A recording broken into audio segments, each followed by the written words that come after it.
2 tampons may mean my marriage is over. I have been with my husband for 7 years, married for 4. I've never had reason to suspect he was unfaithful to me or even remotely dissatisfied with our marriage. He likes to joke that we're still living the honeymoon phase nearly 5 years and 2 kids in. I wouldn't have questioned that, or him, were it not for a surprise I found in his car last month.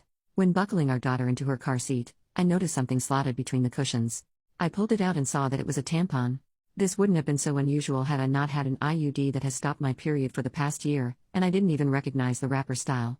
I brought it to my husband's attention, and he didn't seem to understand what it was, let alone why I was holding it, until I told him where I'd found it and why I was almost certain it wasn't mine. He shrugged and said it probably belonged to his coworker, Fiona. It's not uncommon for my husband to carpool to lunch with his coworkers, and we're both fairly close to Fiona and her husband, so I figured it was entirely possible the tampon had slipped out of her purse whenever he had driven with them or offered her a ride. No big deal. I put it out of my mind until we had dinner with Fiona and her husband a couple weeks later. I had sincerely wanted to believe my husband.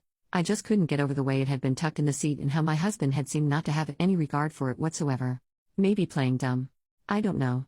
I did something that I now feel kind of crazy for doing. I faked an emergency and asked Fiona if she had any tampons while we were out together. She handed me one almost identical to the tampon I'd found in our backseat, and I breathed a sigh of relief.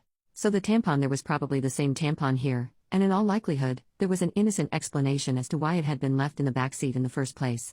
I thought I'd seen the last of the out-of-place feminine hygiene products until I found another tampon this morning. This time in my sock drawer.